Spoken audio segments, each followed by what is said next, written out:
Boy Records. You signed your first record deal, and you know, that already was a huge step toward a musical career. So since then you become multi-hyphenate. Like, did you know that you wanted to be a multi-hyphenate, or did you think at that time music was going to be the thing? Honestly, I didn't even know what a multi-hyphenate was. I just wanted to become a rapper. And, you know, my mom kind of raised me not to put all my eggs in one basket, you know, kind of have some other things to fall back on. And I said to myself, if I'm not the best rapper, period, male or female, then I have to keep my options open, you know? And so when other opportunities came around, such as acting, I went for it. And Spike Lee was looking for a female rapper. It so happened to put in his movie Jungle Fever. And originally Moni Love got the part, but then she got pregnant and couldn't do it. So I was next up. Yeah. So thanks, Moni, for getting pregnant. Because that kind of started my career off. Yeah, but like that's a huge thing though, because now it's 2019, so that's 31 years. And you don't have that kind of longevity unless you're surrounding yourself with the right people. So I wondered if you could talk about finding your tribe and just like those early days, and like even talk about the complications of how that tribe evolves, you know, because everyone who starts with you doesn't end with you, and how it necessarily expands and contracts, and just, you know, how you make that work. You know, yeah, that's a very, well, first of all, I've been very blessed to have the right people in my life. And I have to give my mother so much of the credit, because really my mother introduced me to it. My mother actually literally introduced me to my producer. So my mother taught high school at Irvington High School in New Jersey, and she was an art teacher, and she was also a class advisor. So she would hire the people who would DJ for the high school parties. And she hired DJ Mark the 45 King, who was a local DJ, but he was from the Bronx, you know, and he was connected a little bit. And we used to hang out at his house in his basement, and we all rapped. And I would learn how to rap from people like Apache and Latifah, and everybody who came out of that basement got signed to a record deal. So it was just like, she literally introduced me to my rap career. And I think it was interesting because Shakim was in that basement with me, my partner, all these years.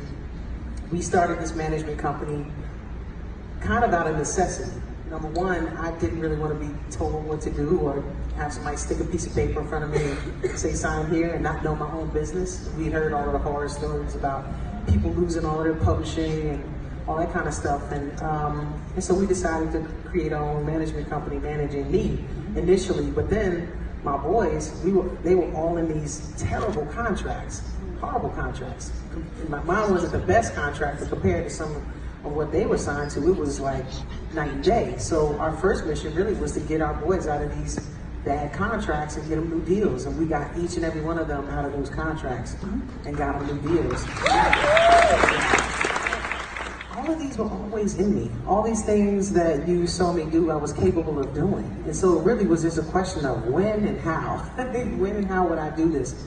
Living single was a result of me having been bit by the acting bug at a young age, and seeing my boy Will Smith do it.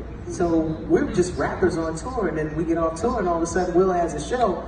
It's like, oh, Will can do it, we can do it. So, you know, he was the inspiration for that, and he helped us as well along with that, and we all made it happen. So that was one way that happened. But with things like Living Out Loud and Chicago, I wanted to sing and do a jazz album, but I knew that the audience knew me as a rapper, and then they knew me as an actor.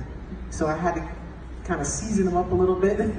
So I did those two movies, and then I was able to release a jazz album, because now the audience was kind of used to hearing me sing, at least, where they hadn't heard it before.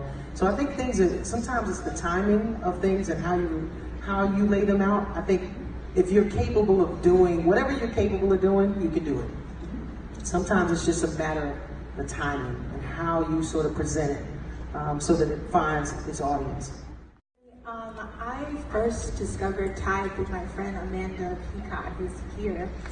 She did a photo series with Refinery 29, and I was just like, oh my God, who is this amazing woman who's doing impactful work in Baltimore? I'm from Silver Spring.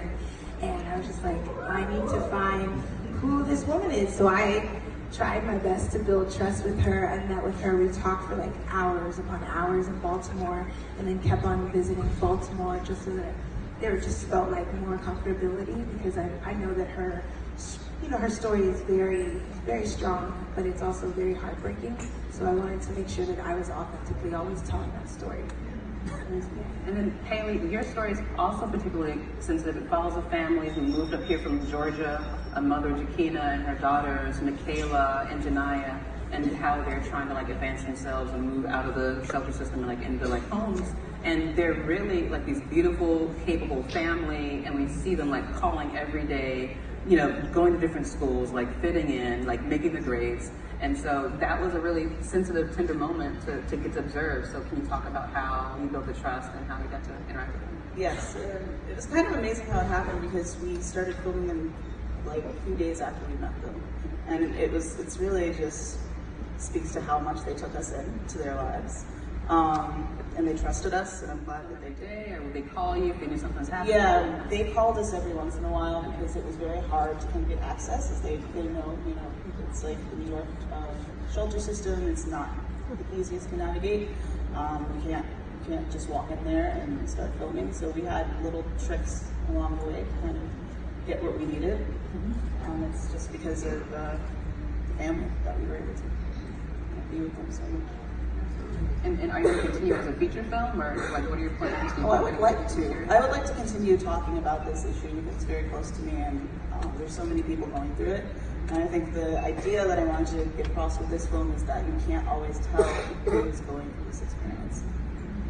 And Renee, so in your documentary, there's this poignant moment where Ty talks about, there are times where she'd go out. So it's about this woman who leads this ballet program in Baltimore. And so she talks about how she would go and buy food and prepare for 30 people and be ready for everyone to come. And there are times where no one would show up. And then there are times where, more people would sign up, but like 4 people would come. But she, even in those small groups, realizing like the need for dance therapy and like how wanted this was, and people would like request it in one of the scenes where she's working with a family that's dealing with grief. And so I wonder if you can talk about how that interaction was, and how, she had the courage to keep going, even when things weren't, she was doing this thing that people, We as Black women and women of color don't always talk about our trauma. So for me, it was very important to talk about how she built herself back up after dealing with such a traumatic experience. You'll discover that it was a very vile experience. So for me, I was never interested in just depicting Tide as a victim, because she's not. She's so much more than that. And so she's such a pillar in the community. Like the fact that there are families here who she's impacted is just like mind-blowing to me. And the fact that there was a scene in the movie, unfortunately, where a family has experienced gun violence and one of the children has, unfortunately, is passed. And the fact that she's still there, like her reach is so much greater than just dance. And I hope that that comes across in the film, that she is so much greater than just a dancer, that she's really a pillar in her community. So I hope that